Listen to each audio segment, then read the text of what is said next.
With a rapidly evolving technological landscape and an increase in data value, organizations now more than ever depend on their leaders to guide them through uncharted territory. Janine Anthony Bowen, co-leader of both the Privacy Governance and Technology Transaction Team and the Digital Transformation and Data Economy Team at Baker Hostetler, gets an inside look at how Chief Information Officers, or CIOs, across industries are tackling trends and planning for the future. Janine sits down one-on-one with current CIOs in the new series, Technology from the Top, AI, Data, and the Future of Business with Today's CIOs. I'm Amy Kottman, and you're listening to Baker Hosts. On today's episode, Janine speaks with Sharay Erskine. Sharay, CIO of the Atlanta Community Food Bank, is a visionary leader in information technology, driving innovation at the intersection of digital and business strategy. With a track record of leveraging cutting-edge technologies to shape the future of organizations, Sharay is passionate about exploring the transformative potential of AI and data analytics in driving sustainable growth and competitive advantage. Let's hear from her now. Sharay, you are at the helm of the Information and Technology Strategy as the Chief Information Officer at the Atlanta Community Food Bank, one of the top 5 largest hunger relief organizations in the country. In fact, very few hunger relief organizations even have a CIO. So you have an interesting and fairly unique perspective on some of these issues. Also, even though the Atlanta Community Food Bank is mission focused at its core, from an operations and business perspective, it's essentially a logistics and supply chain enterprise. Sharay, you're also deeply engaged with Georgia CIO and Inspire CIO, so you have good visibility to these issues in ways that your peers are thinking about as well. So I'm excited to talk with you today. Ready to get started? Oh yeah, this is exciting. Thank you for having me, Janine. Perfect. All right. So my first question is multi-layered, and so I'll kind of click them off as we run through them. Is all the noise in the marketplace and pop culture around artificial intelligence, generative AI in particular, justified? What do you think? Hmm. That's a good one. When I think back to, my high school days, and I was one of few people in my senior class that had a cell phone. And you may remember it was like a cell phone that was literally the size of a brick. Oh, yeah. Um, I thought I was super cool or super popular. I was on the cutting edge of technology and just really disrupting the classroom. Really, it was a disruptor, right? You couldn't have it because it would make noise. And then Hmm. obviously, if a call came in, it was going to be extremely expensive to even receive said call. So I don't even know what the purpose of the cell phone was at the time for me as a teenager. But when I think about that and I think about the comparison between the Industrial Revolution that's happened with technology and what's happening with AI, it truly is kind of the next ebb and flow of what's to be expected. I mean, in our lifetime, we have seen rapid development in this space.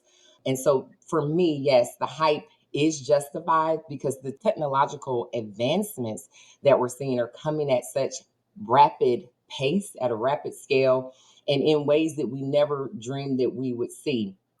Okay, so that's a great analogy with respect to the cell phone, because over time we've seen how that big block thing has now turned into something that has changed our lives and is fundamental to who we are as a culture.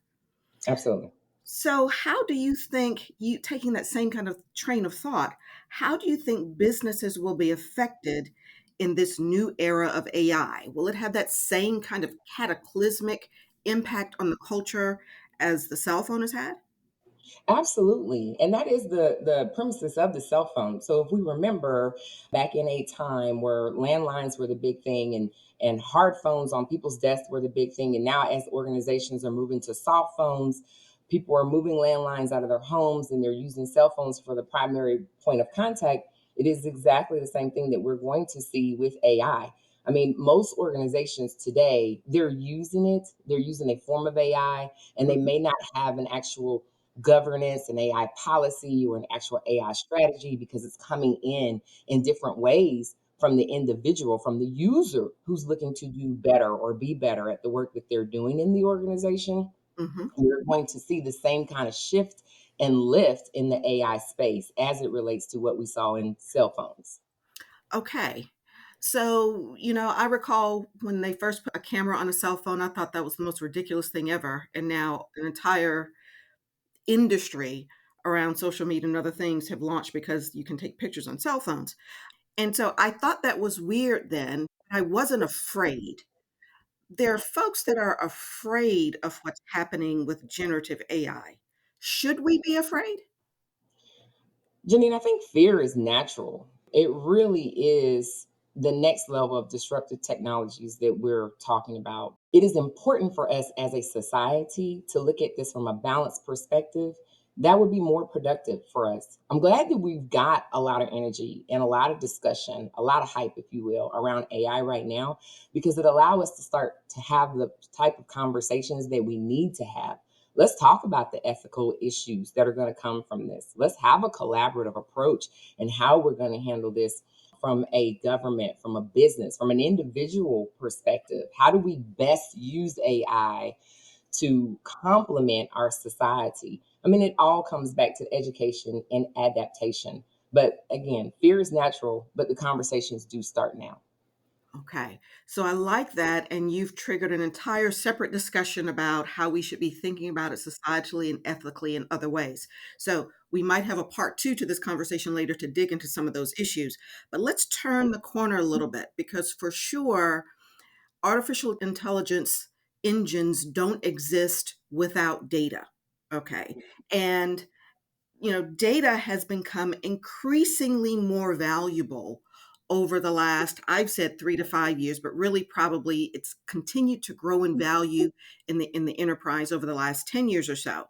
So how has your role as a technology leader in business, how have your goals as a technology leader, and how have your responsibilities evolved given the increasing value associated with data in the enterprise? I think there was a time when most business users would think of the IT team as simply the help desk. Like you Hmm. went to them when you had a problem with your PC or you couldn't get your application to work, but it really wasn't that strategic thought partner, that data steward who's helping make better decisions with how we control or govern the quality, the security of our actual data so that it's accurate and consistent and secure as our top priority. And even we were not necessarily seen as innovation drivers, Hmm. innovation enablers, but not necessarily the drivers of said innovation. And then obviously the change agent side is the part that was maybe lacking from before. Again, it was a business problem that needed to be solved, and then a solution was coming or being birthed solely from the business, and technology was expected to just implement without any consideration to the aforementioned issues that we had before.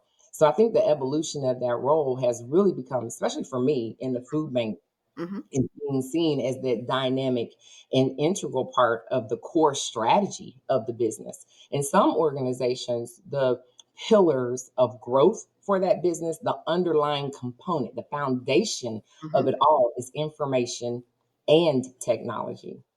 From a goals perspective, Hmm. obviously maximizing our data value is always key. We always want to think with our customer experience at the forefront. And then there's the operational play. What efficiencies are we going to be able to drive and how we're going to measure that? All while we're wrapping all of that in a nice little bow around compliance and security. Some of the responsibilities also include that technology integration and for first and foremost, talent development.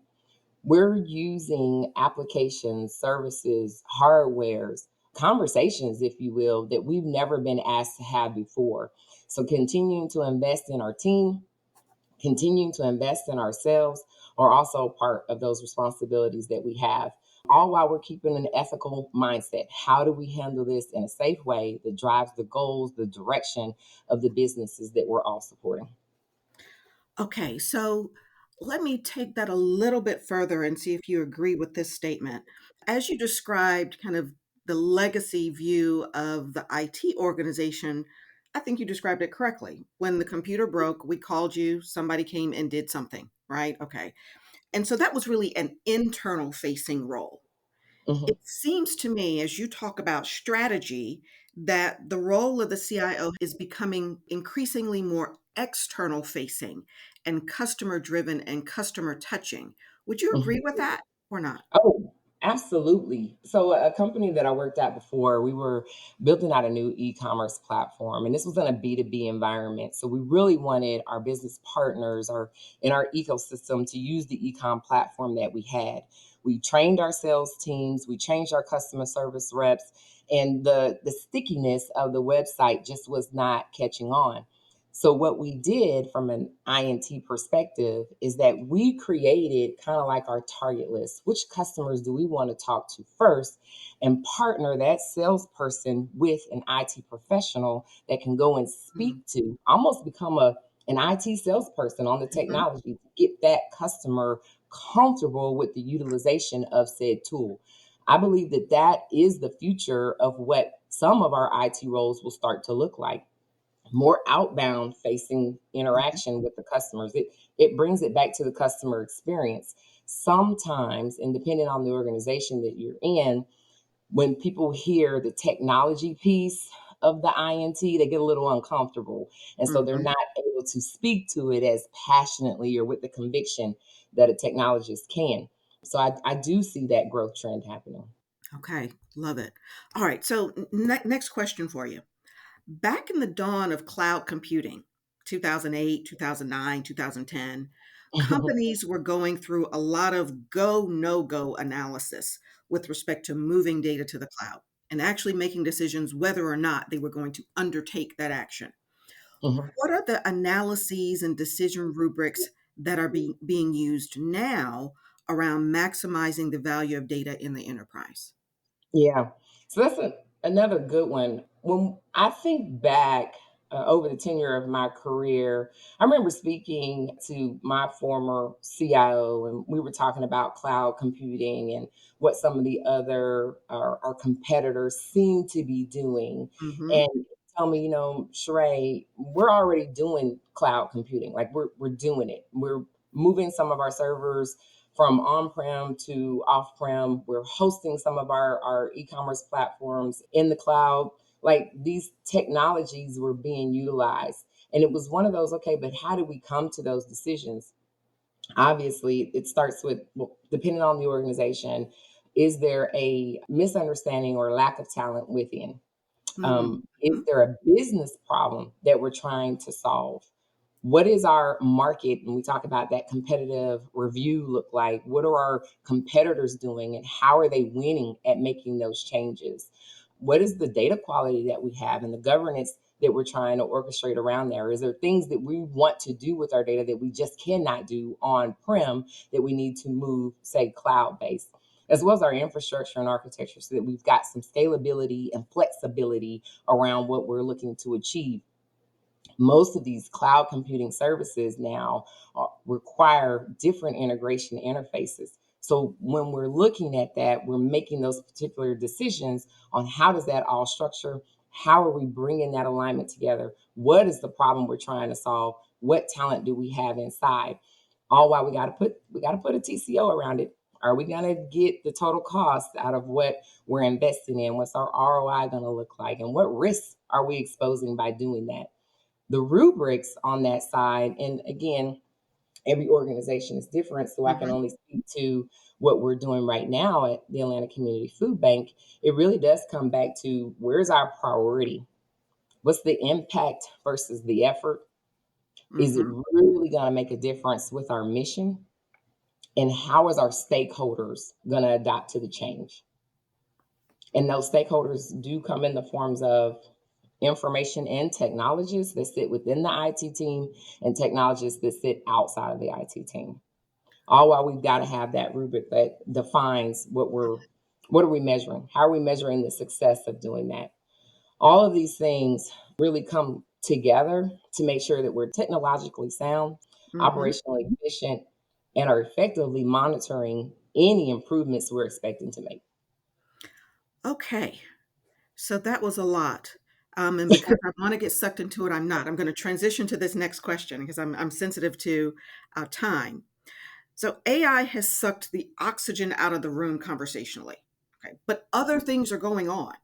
Okay, and you've talked a little bit about this already, but what else are you thinking about technologically in order to generate revenue or otherwise move the business forward?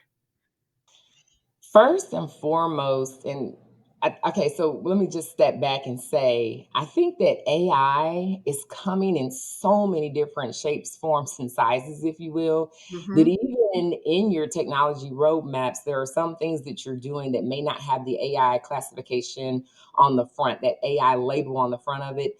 Yep. Behind the scenes, it is still being supported by a version of AI. So when we think from a food banking perspective about developing mobile and web applications so that we've got better donor and volunteer engagement, better partner agency engagement. That still is being served up by like real time interaction with our data that is still on the backbone of AI. Any kind of automation, oh, we would love to be able to do more predictive analytics around demand forecasting, some supply chain optimization so that we can reduce our food waste and obviously get more food out to the neighbors that we serve, as well as some logistics automation. I mean, I remember just like AI being the buzzword of the day, probably not even 2 years ago, blockchain was the Right. buzzword that That's right. everybody, right? It was the train that everybody was on. But we're still trying to investigate how we play in that space and actually seek some benefit from using some of the blockchain technologies. All of those things are obviously, components of AI, but for the most part, our technology roadmaps are specifically focused in those areas. Okay, so that's good. It's also interesting, and I'm glad you mentioned that. Part of my work as a technology transactions lawyer is I'm always asking my clients in this AI conversation in particular, as this vendor is marketing the service to you, we need to ask certain questions to understand what their AI play is. And we can't assume that it's not a play there. There probably is, and we need to dig under it more deeply. So I appreciate you pulling that out. All right, so let's close with this. And I think this is well, I'll hear what your answer is to this question. So, my son is a computer science major, and I can't help but ask, given where you are in your career, what words of wisdom do you have for those next generation of technology leaders in particular, but also with respect to non technical disciplines? Yeah, so it's really funny. I have three kids. Two are in college, and my two eldest are boys, and my daughter, who's 17, she's a rising senior. And I really thought, Janine, that I had lost all three to the medical field because they all said they wanted to be psychologists or neurosurgeons or I don't know, but it was all Mhm. medical. And I'm like, between me and their father, who are both technologists, like, what did we do? Where did we go wrong? Nobody Nobody wants to play in this space, which is just Right. crazy to me.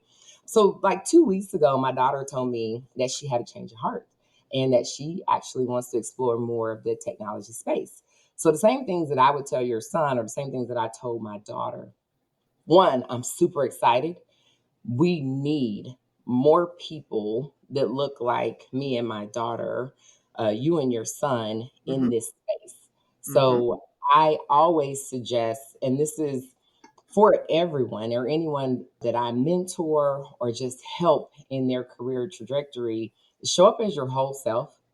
Ask a lot of questions. Hmm. Like, don't be afraid to truly understand the areas of the business, understand the problems that they're trying to solve, understand the challenges and how technology can help enable or increase productivity or create a better customer experience.